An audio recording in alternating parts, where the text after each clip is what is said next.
नमस्कार मित्रों। आज फिर हम लोग प्राणायामों का अभ्यास करेंगे और आज हम लोग प्राणायामों की श्रृंखला का सबसे महत्वपूर्ण प्राणायाम कपालभाति का हम अभ्यास करेंगे। तो चलिए हम लोग सिद्धासन, पद्मासन या सुखासन, जो मुद्रा हमें सूट करता हो, जिसमें हमको बैठने में सहजता महसूस होती हो, हम उनमें से किसी मुद्रा में बैठ लेंगे। मैं अभी सिद्धासन में बैठा हूँ। बाएं पैर की एड़ी जन्नांग के नीचे है और दाएं पैर की एड़ी जन्नांग के ऊपर है। दोनों हथेलियां विष्णु मुद्रा में है और दोनों हथेलियां घुटनों के ऊपर दिए के समान।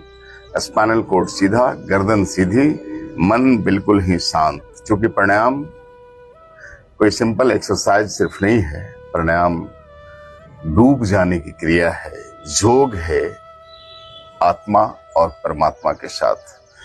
तो पूरा खो जाएंगे, पूरा डूब जाएंगे और पूरे समर्पण भाव से हम प्राणायाम का अभ्यास हम सभी करेंगे। तो चलिए हम लोग प्राणायामों का अभ्यास से पहले ध्यान को एकाग्र करने के लिए हम मंत्रों का उच्चारण करते हैं। और जैसा कि मैंने कई बार आप लोगों को बताया है कि जब भी हम प्राणायाम करें तो हम अपने आइकॉन को, अपने इष्ट को, जिसको हम अपने जीवन का आदर्श मानते हैं, वो उनका मनन हम अवश्य करेंगे। वो हमें ऐसा प्रतीत होना चाहिए कि वो हमारे समक्ष हैं और मैं उनके समक्ष प्राणायाम का अभ्यास कर रहा हूँ। तो आइए हम लोग कपालभाति प्राणायाम करेंगे। उससे पहले मंत्रों का उच्चारण करेंगे।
स्वाहा तत्सवितुर्वरेण्यं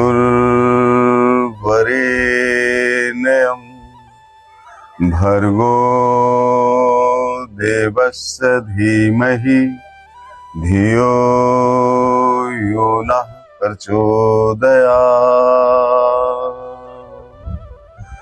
ॐ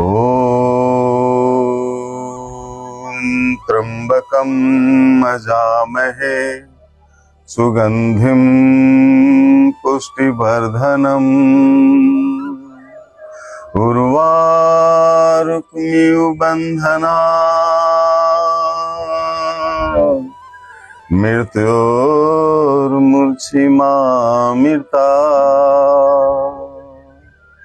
ॐ सहना भवन्तु सहनो भुनक्तु सह वीर्यं करवावहे तेजस्विनावधीतमस्तु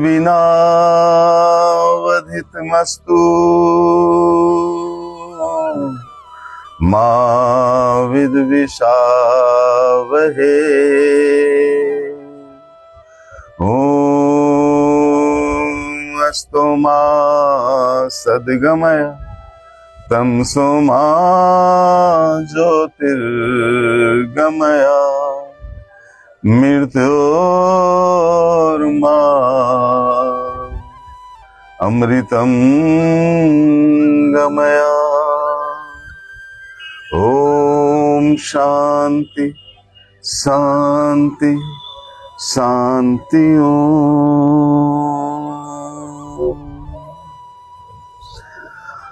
तो आइए मित्र, आज हम लोग कपालभाति प्राणायाम का अभ्यास करेंगे। मैंने 2 दिन पहले आपको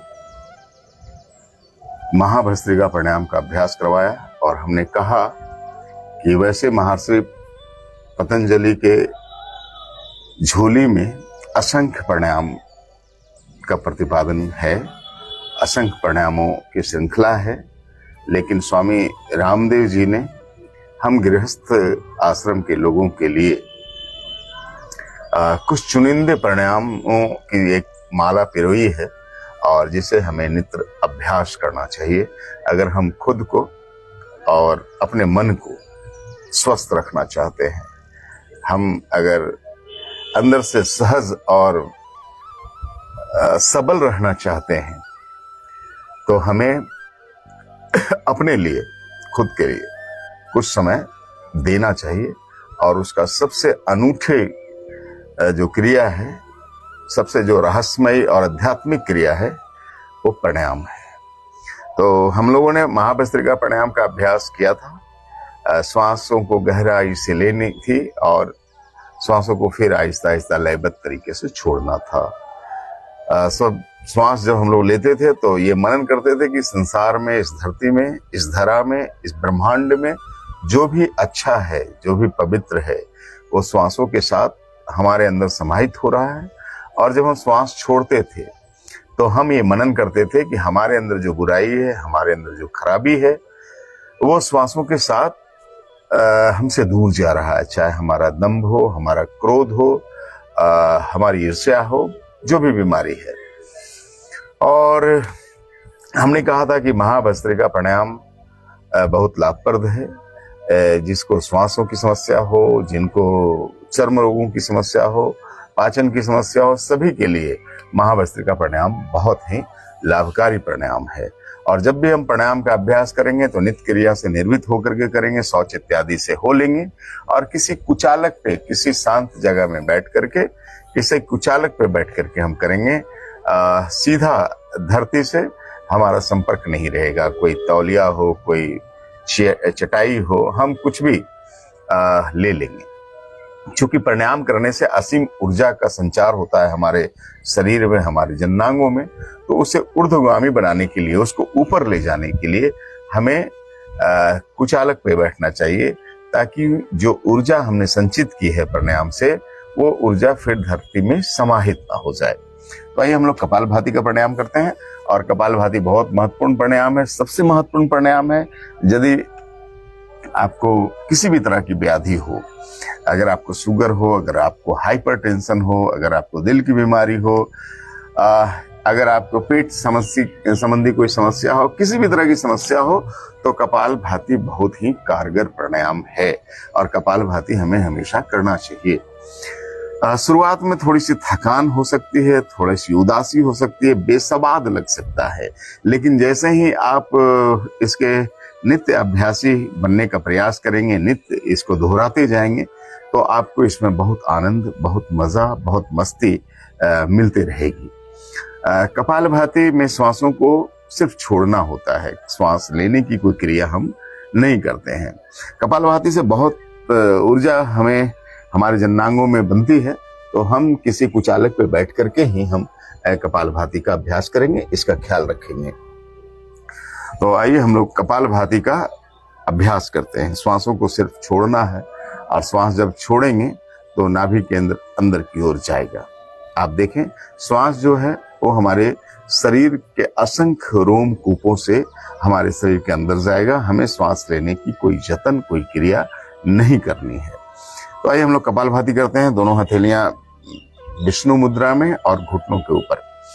देख लें मुझे।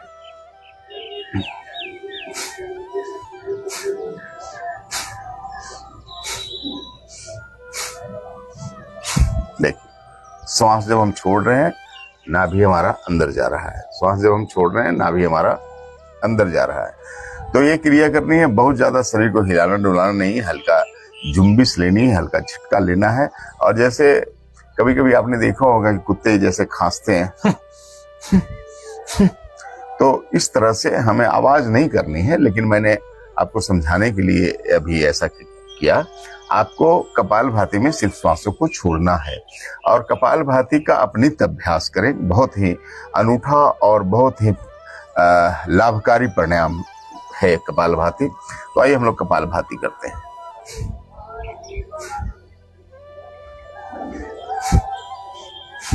श्वासों को सिर्फ छोड़ना है।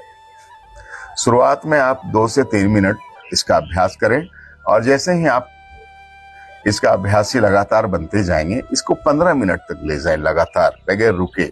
और जब आप 15 मिनट तक लगातार कपालभाति करेंगे तो आपको एक अजब सी अनुभूति, एक अजब सा आनंद आप महसूस करेंगे। इसलिए कपालभाति का आप नित्य अभ्यास करें। शुरुआत में आपको थोड़ा सा, मैंने कहा ना कि बेसवाद लग सकता है, आपको उबाऊ लग सकता है, और जिसने बिल्कुल शुरुआत से की है उसके पेट में हल्की हल्की मीठा मीठा दर्द भी शुरू हो सकता है, लेकिन आप इससे चिंता ना करें। 2-3 दिनों में वो दर्द खत्म हो जाता है। तो आप लगातार बगैर रुके कपालभाति करते रहें। जैसा कि मैंने कहा कि आपको बेसवाद लग सकता है, उबाऊ लग सकता है शुरुआत में, तो आप संगीत का सहारा ले सकते हैं। आप कोई संगीत जो आपको पसंद आता है, हमारे तो पुरानी गीतें या भजन रफ़ी साहब, लता जी, किशोर, मुकेश साहब, मन्ना डे, महेंद्र कपूर वगैरह के पसंद आते हैं, या गुलाम अली साहब के गज़ल आप सुन सकते हैं, जगजीत सिंह को सुन सकते हैं, किसी का भी जो भी आपको रुचिकर लगता है उसको आप लगा दें और उसके धुनों के साथ लयबद्ध तरीके से आप कपालभाति करें। और इससे आपको 2 फायदे होंगे। एक तो आपका ध्यान एकाग्र होगा, मन शांत रहेगा, आपका ध्यान गीतों में लगेगा, और दूसरी बात यह है कि आपको समय का भी भान हो जाएगा कि हमने कपालभाति कितनी देर किया। एक गज़ल खत्म हुआ तो 5-7 मिनट आपने कपालभाति कर लिया, एक गीत खत्म हुआ तो आपने तकरीबन 4-5 मिनट कपालभाति कर लिया। तो समय का भी भान होगा और एकाग्रता भी बढ़ेगी और मन आपका जहां भी टिकता हो। मैंने कहा ना कि जो आपके जो इष्ट हैं, जिनको आप आदर्श मानते हैं, आपके माता पिता हो सकते हैं, आपके गुरुजन हो सकते हैं, देश दुनिया के महान शख्सियतें हो सकती हैं, हमारे देवी देवता हो सकते हैं, आप चाहे जिनको भी अपना आइकॉन मानते हो, आप उनका ध्यान करें और आपको लगे कि वो हमारे समक्ष हैं और मैं उनके समक्ष कपालभाति कर रहा हूँ या अन्य प्राणायाम कर रहा हूँ। अभी मैं चूंकि बताने की और समझाने के प्रारूप में हूँ, तो मैं आपसे बातें भी कर रहा हूँ, मेरी आंखें भी खुली है, लेकिन जब आप प्राणायाम करें तो मुख भी बंद रहना चाहिए और आंखें भी बंद होनी चाहिए। अभी मैं बताने के लिए ये दोनों कार्य कर रहा हूँ कि मैं बोल भी रहा हूँ आपसे, बात भी कर रहा हूँ और मेरी आंखें भी खुलती है। लेकिन जब आप प्राणायाम करेंगे, जब मैं प्राणायाम करता हूँ बगैर लाइव हुए, तो आंखें बंद रहती है, मुख बंद रहता है, पूरा ध्यान अपने इष्ट देव पे रहता है। और मैंने पहले ही बताया कि योग मतलब जुड़ना होता है, आत्मा का परमात्मा से जुड़ाव। बहुत ही रहस्यमय और बहुत ही अनूठी क्रिया है। आप इसको नित्य अपने अभ्यास में शामिल करें। आप पूरी दुनिया की चिंता करते हैं, पूरी दुनिया के कार्यों में लगते हैं, आपकी दिनचर्या ऐसी होती है कि आप भूल जाते हैं अपनों का, खुद का ख्याल रखना। तो जब सवेर का समय होता है, भोर का समय होता है, मैं थोड़ा सा आज लेट हूँ आपसे लाइव आने में, लेकिन इससे पहले अभी गर्मियों का दिन चल रहा है, तो 4-4:30 बजे सुबह से आप प्राणायाम में बैठ जाएं और तकरीबन 1 घंटा आप विभिन्न प्राणायामों को साथ लेकर के बीच बीच में सूक्ष्म व्यायाम करें और इसका 1 घंटे का अभ्यास आप करें।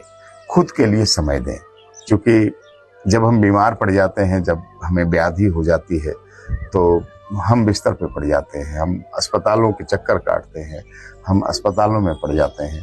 तो हमें जब ये लगता होगा कि मेरे पास समय नहीं है, हम समय नहीं दे सकते, तो ये हमारी भूल है। यदि हम खुद के लिए समय नहीं दे पाएंगे तो हम किसी अन्य के लिए समय कैसे दे पाएंगे। मेरा तो मानना है कि किसी की मदद वही व्यक्ति कर सकता है जो खुद सबल हो। अगर वो खुद निर्बल है, अगर वो खुद व्याधियों से ग्रसित है, अगर खुद बीमारियों से ग्रसित है, तो वो दूसरे की मदद क्या करेगा। इसलिए अपने को मजबूत करें, अपने को सबल करें, न सिर्फ शारीरिक रूप से बल्कि आत्मिक और मानसिक रूप से भी। और इसका सहज जो निवारण है, सहज जो उपाय है, वो प्राणायाम है। तो प्राणायामों की समुद्र में आप गोते लगाने के लिए तैयार हो जाएं। मेरा विश्वास है कि आपको बहुत आनंद आएगा, बहुत जिस अनूठे आनंद से आप अभी तक वंचित हैं, आपको प्राणायाम वो देगा। लेकिन शर्त ही है कि शुरुआत में आपको थोड़ा सा उबाऊ लग सकता है, आपको इसमें डूब जाना होगा, आपको पूरे समर्पण भाव से कपालभाति करना होगा, बहुत समर्पण भाव से आपको सारे प्राणायाम करने होंगे। और जब खुद के लिए कोई चीज हम करते हैं तो उसमें हमें पूरी तरह से ईमानदार होना चाहिए, पूरी तरह से हम उनकी क्रियाविधि को समझ करके पूरे समर्पण भाव से हमें करना चाहिए, क्योंकि हम खुद के लिए कर रहे हैं। तो आइए लगातार कपालभाति आप करते रहें। मैं कई बार कहा हूं मित्र कि हम मनुष्यों का हर चीज बराबर है, हमारे सभी के 2 हाथ हैं, 2 पांव है।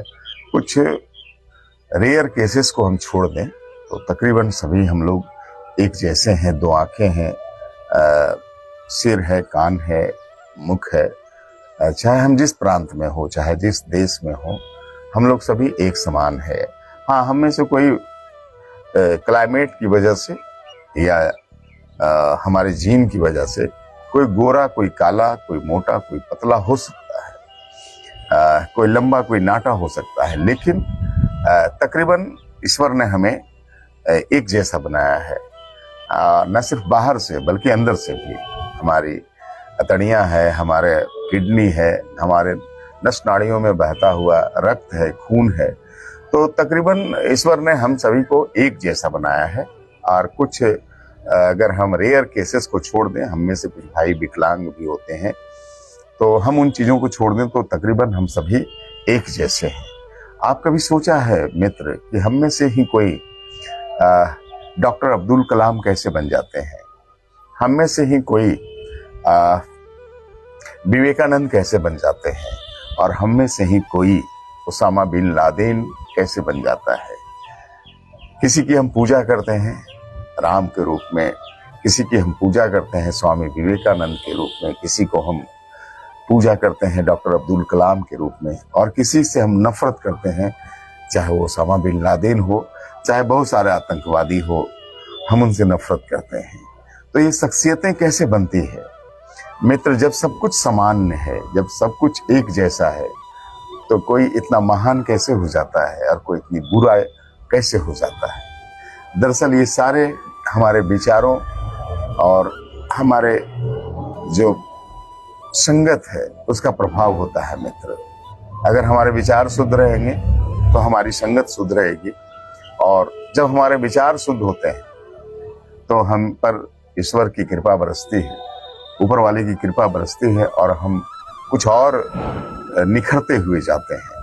और ईश्वर की कृपा बरसे, हमारे विचार बहुत अच्छे हों, इसके लिए हमें ध्यान, योग, प्राणायाम की ओर मुड़ना चाहिए। मैं तो समझता हूँ मित्र कि आज जो पूरी दुनिया में एक युद्ध सा छिड़ा है, एक मार काट जो छिड़ी है, एक भावनाओं का जो प्रदूषण छिड़ा है, इन सारी चीजों का अगर कहीं हल है तो हल ध्यान और प्राणायाम में है। मेरा दावा है कि नित्य ध्यान प्राणायाम करने वाला व्यक्ति न बलात्कारी हो सकता है, न हिंसक हो सकता है, न हत्यारा हो सकता है, न चोर और बेईमान हो सकता है। इसलिए हमें प्राणायामी बनना चाहिए, हमें ध्यानी बनना चाहिए, हमें अभ्यास करना चाहिए नित्य कि हम अपने लिए, खुद के लिए प्राणायाम और ध्यान में समय गंवाएं, समय दें और दूसरे को भी प्रेरित करें। अगर हम इस संसार को खूबसूरत देखना चाहते हैं, अगर इस संसार को हम अच्छा और सुनहरा देखना चाहते हैं, अगर हम मानव की और प्रगति चाहते हैं, तो हमें प्राणायाम की ओर रुख करना पड़ेगा मित्र। और नहीं तो ये दुनिया तो पूरी तरह से मारपीट, मार काट, छल, प्रपंच, बेईमानी में लगी हुई है। इसलिए कल हमारी संतति हमें दोष ना दे, कल हमारी संतति हमें कोसे नहीं कि हमने दुनिया को बर्बाद करने में एक भूमिका निभाई या चुप रहा, या हम उन चीजों को अंगीकार नहीं किए जो दुनिया को खूबसूरत कर सकती थी, तो हमें आने वाली संतति हमारी हमें कोसेगी। इसलिए मित्र, हमारा आपका सभी का कर्तव्य है, हमारा और आपका सभी का फर्ज है कि हम जिस भी क्षमता में हैं, हम अपनी क्षमता के अनुसार अपने आसपास की चीजों को खूबसूरत करते रहें, आनंदमय करते रहें, अच्छा करते रहें। तभी ये संसार आहिस्ता आहिस्ता सने सने अच्छाई की ओर बढ़ता रहेगा। इसलिए कहता है ना कि हम सुधरे तो जग सुधरा। अगर हम ही नहीं सुधरे हैं तो हम जग सुधारने की बात कैसे कर सकते हैं। इसलिए नित्य आप प्राणायाम करें, अपने को स्वस्थ और सबल रखें, अपने को सरल रखें। और मेरा दावा है मित्र कि यदि आप लगातार 15 मिनट कपालभाति के अभ्यासी बन जाएंगे तो आपको यूं लगेगा जैसे आप साक्षात ईश्वर का दर्शन कर रहे हैं। बहुत ही अनूठा प्राणायाम है ये, और सारी व्याधियों का हल है इसमें। चाहे आप शुगर मधुमेह रोग से पीड़ित हों, अक्सर अभी मधुमेह रोग ज्यादा बढ़ रहा है, आप चाहे हाइपरटेंशन उच्च रक्तचाप से आप पीड़ित हो, आप ब्लड प्रेशर बढ़ा रहता हो, तो आप कपालभाति करें। आप हृदय रोगी हो तो कपालभाति करें। और अगर आप बिल्कुल स्वस्थ हैं तो बिल्कुल स्वस्थ रहने के लिए आप कपालभाति करें। कुछ सावधानियां हैं मित्र कि जिनका ऑपरेशन हुआ हो बीते 6 माह में, तो वो कपालभाति या तो ना करे या तो बहुत स्लो करे। जिनका 6 माह के अंदर कोई ऑपरेशन हुआ हो, या तो ना करें या तो बहुत स्लो करें। गर्भवती माताएं बहनें जो हैं वो बिल्कुल स्लो करें कपालभाति।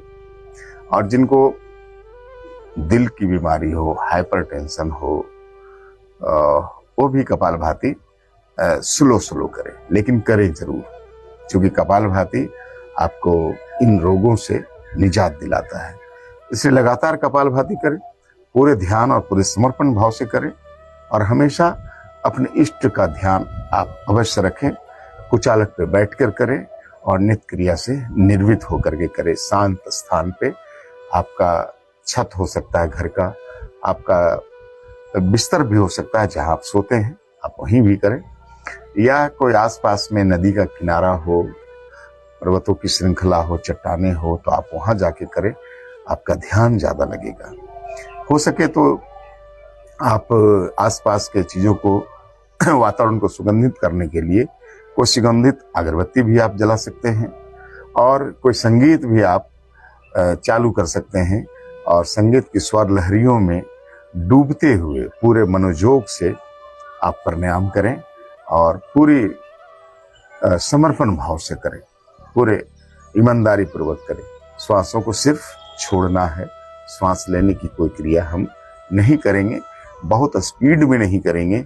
1 सेकंड में एक बार हम श्वासों को छोड़ेंगे। श्वास जब छोड़ेंगे, हमारा नाभि केंद्र अंदर की ओर जाना चाहिए। हम बताने के लिए आपसे बातें कर रहे हैं, हमारी आंखें भी खुल रही है, लेकिन जब आप प्राणायाम करें तो आपकी आंखें बंद होनी चाहिए और आपका मुख भी बंद होना चाहिए, और पूरा मुखमंडप बिल्कुल शांत, निर्विकार सा भावना, बच्चों जैसी अबोध और मुस्कुराहट सा चेहरा। लगातार कपालभाति करें। कपालभाति जैसा कि नाम से उद्धत है, कपाल मतलब मुखमंडप और भाति मतलब तेज। अगर आप लगातार कपालभाति करते हैं तो आपके किसी सौंदर्य प्रसाधन चीजों की आवश्यकता आपको नहीं पड़ेगी, आपके चेहरे में ऐसे ही चमक बनी रहेगी। इसलिए लगातार आप कपालभाति करते रहें और जीवन में इसे उतारें कि हमें रोज कपालभाति करना है। चाहे हम शुरुआत 3 मिनट से ही क्यों ना करें, लेकिन हम इसको बढ़ाते जाएंगे और 15-20 मिनट तक हम कपालभाति लगातार करने का अभ्यासी बनेंगे। और हमें लगातार कपालभाति करना चाहिए। श्वासों को सिर्फ छोड़ना है। श्वास हमारे शरीर में बने असंख्य रोमकूपों से हमारे शरीर के अंदर जाएगा। हमें सिर्फ श्वासों को छोड़ना है 1 सेकंड में एक बार। अब जैसा कि बताया मैंने मित्र, कपालभाति करने से असीम ऊर्जा का संचार हमारे जननांगों में होता है। तो उस ऊर्जा को ऊर्ध्वगामी बनाने के लिए, ऊपर ले जाने के लिए हमें कुछ क्रियाएं करनी होती है। इसीलिए मैं कहता हूं कि किसी कुचालक पर बैठ करके ही आप कपालभाति करेंगे, ताकि आपके अंदर जो ऊर्जा पैदा हुई है कपालभाति से, वो जमीन पे समाहित ना हो जाए। और इसके लिए हमें अग्निसार क्रिया करनी चाहिए। तो अग्निसार क्रिया के 2 स्टेप्स हैं, मैं आपको बताऊंगा। कपालभाति आप करते रहें और उसके साथ ही हमें अग्निसार भी करना है। आपने पढ़ा होगा मित्र कि संभोग से समाधि तक, भगवान रजनीश ओशो की एक पुस्तक है, बहुत ही अच्छी, 7 भागों में, आप उसको पढ़ें अगर मौका मिले तो ये 7 दरवाजे का जिक्र हमारे अध्यात्म में है। हमारे अभिमन्यु की हत्या भी 7 दरवाजे को तोड़ने के क्रम में हुई थी। तो 7 जो दरवाजे हैं हमारे, वो अध्यात्म का विषय है और वो बहुत महत्वपूर्ण विषय है। तो इसी 7 दरवाजे के लिए कहा जाता है कि जो हमारा जननांग है, जो हमारे कुछ ऐसी क्रियाओं की ओर ले जाता है संसार चलाने के लिए, वो क्रियाएं जरूरी है, लेकिन हम उसी पे लिप्त रहें, हम उसी में फंसे रहें तो जीवन हमारा नरक हो जाएगा। हमें उससे ऊपर उठना है, हमें सहर्ष द्वार तक जाना है। और ये संभोग से समाधि तक की जो बात आचार्य रजनीश ने कहा है, वो इसी को लेकर के कहा है। तो आइए, हमें जो ऊर्जा पैदा हुई उसको हम ऊपर तक ले जाने का प्रयास करेंगे। हम अग्निसार करेंगे। अग्निसार के लिए हम गहराई की श्वास लेंगे और श्वासों को छोड़ेंगे। श्वासों को छोड़ करके टुड्डी हम लगाएंगे छाती से। इसको मूल बंद कहते हैं। थोड़ी देर इस अवस्था में रहने का प्रयास, और फिर आहिस्ता आहिस्ता सामान्य होंगे। एक बार और पूरी गहराई के साथ श्वास लेंगे, श्वासों को छोड़ेंगे।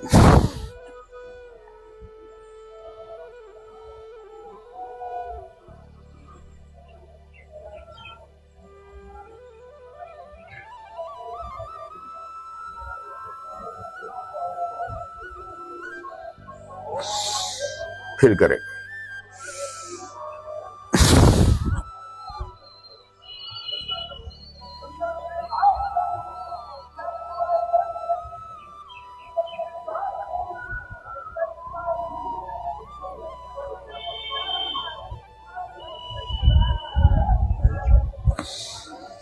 अग्निसार का दूसरा स्टेप,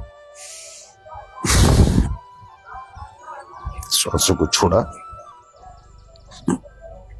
मूल बंद किया और फिर नाभि में जुम्बिश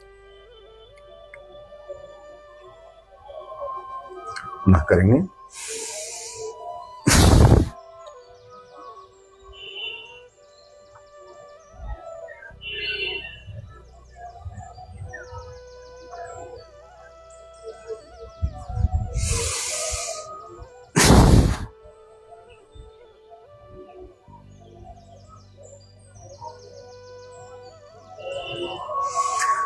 हम दोनों हथेलियों को ऊपर ले जाएंगे, आपस में रगड़ेंगे, उष्मा पैदा करेंगे।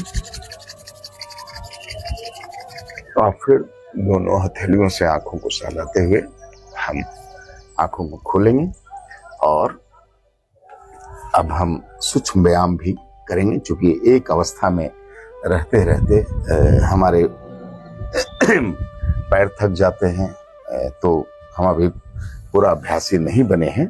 तो हम बीच बीच में सूक्ष्म व्यायाम करेंगे। ये बटरफ्लाई इसको बोलते हैं। इससे जहां आपके जो पैर एक अवस्था में रह करके थक जाते हैं, तो उससे आपको आराम मिलता है।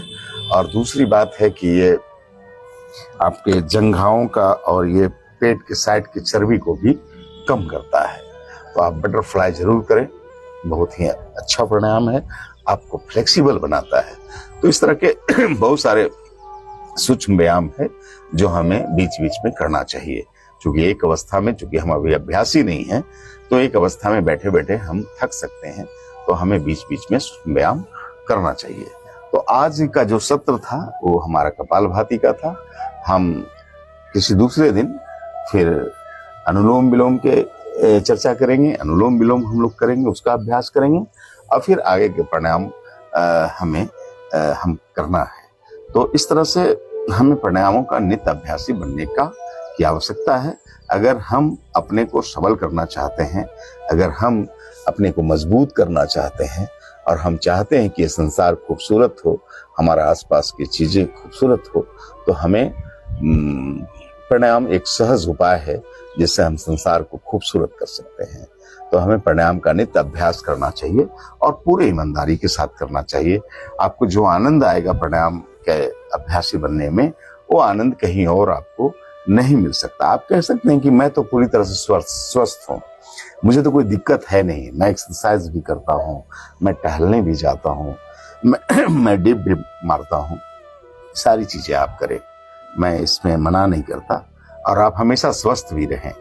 लेकिन आप हमेशा स्वस्थ रहें, इसके लिए आपको प्राणायाम करना चाहिए। जो एक्सरसाइज है, जो कसरत है, वो आपको बाहर से सबल बनाता है, आपको पूरी तरह से मजबूत करता है। मैं मानता हूं कि आप सबल हो जाते हैं, आपका जो कंस्ट्रक्शन है बॉडी का वो बड़ा आकर्षक हो जाता है एक्सरसाइज से। लेकिन जब आप प्राणायाम करेंगे तो आप अंदर से सबल हो जाएंगे। किसी को शुगर होता है तो वो अंदर से होता है, किसी को हाइपरटेंशन होता है, दिल की बीमारी होती है तो अंदर से होता है। ऐसा नहीं कि बाहर से कहीं कोई चोट लग गई तो शुगर हो गया, बाहर से कहीं कोई सर फट गया तो उसको दिल की बीमारी हो गई, ऐसा तो नहीं। अंदर में कुछ बीमारियां होती है, कुछ खराबियां हो जाती है, हमारे नस नाड़ियां कहीं ब्लॉक हो जाते हैं, रक्त प्रवाह सही से नहीं हो पाता है, तो हम इन बीमारियों से ग्रसित होते हैं। या हमारी किसी बात को लेकर के चिंता बहुत बढ़ गई, लोग बोलते हैं कि चिंता से भी शुगर होता है। तो हमें चिंता क्यों बढ़ती है? इसलिए कि हमें अपने पे विश्वास नहीं होता है, हमें ईश्वर पे विश्वास नहीं होता है। और अपने पे विश्वास और ईश्वर पे विश्वास करने के लिए आपको प्राणायाम करना चाहिए, आपको ध्यान करना चाहिए। हमारे स्वामी लंगटा बाबा ने क्या कहा था कि निर्भर तब निर्भय, यानी कि हम ईश्वर पर निर्भर हो जाए, छोड़ दें कि वो जो करेंगे अच्छा करेंगे, हमें सिर्फ अपना कर्म करना है, हमें चिंता नहीं करनी है कल क्या होगा, तो हम निर्भय हो सकते हैं। निर्भर तो निर्भय, उन्होंने 2 वर्ड कहा है और वो वर्ड इतना मायने रखता है कि उस 2 वर्डों में कई किताबें लिखी जा सकती है, कई ग्रंथ लिखे जा सकते हैं। उन्होंने कहा कि निर्भर तो निर्भय। हम जब ईश्वर के ऊपर निर्भर हो जाते हैं कि वो हमारे लिए अच्छा करेंगे, और ईश्वर करते भी है। हमें कुछ समय के लिए लगता है कि ईश्वर ने हमारे साथ बहुत बुरा किया, लेकिन हम जब धैर्य रखते हैं, वक्त गुजरता है, तो फिर जो उसका परिणाम आता है वो बहुत सुखद आता है। इसलिए ऊपर वाले पे आप विश्वास रखें, चाहे आप जिस भी जाति धर्म, जिस भी संप्रदाय से हों, जिस भी कौम से हों, आप अपने को समय जरूर दें, ध्यान प्राणायाम करें, और ये सभी के लिए लाभप्रद है। ये जातियां देख करके लाभ नहीं बांटता, ये संप्रदाय देख करके हमें लाभान्वित करेगा, ऐसा कुछ नहीं है। तो इसलिए हमें इसका नित्य अभ्यासी बनना चाहिए, हमें खुद के लिए समय देना चाहिए। हम पूरे संसार के लिए समय देते हैं, पूरी दिनचर्या हमारी बहुत सारी चीजों में लगी रहती है, कभी किसी का तो कभी किसी का, तो कभी ये तो कभी वो, लेकिन हम खुद के लिए कि हमारा शरीर कैसे स्वस्थ रहे, हमारा मन कैसे स्वस्थ रहे, हमारे विचार कैसे स्वस्थ रहे, और जिसने हमें इस धरती पे भेजा है हम उनको कैसे उनका साक्षात्कार करें, कैसे उनके साथ हम बात करें, हम इसके लिए समय नहीं निकालते। तो मेरा निवेदन होगा मित्र कि आप चाहे जिस प्रोफेशन में हो, जिस जाति और संप्रदाय से हो, जिस क्षेत्र से हो, खुद के लिए समय आप अवश्य निकालिए। बहुत आनंद आएगा, बहुत मजा आएगा। हम लोग फिर मिलेंगे प्राणायामों की आगे की श्रृंखला में। तो तब तक हमें विदा दीजिए। बहुत बहुत धन्यवाद आपका।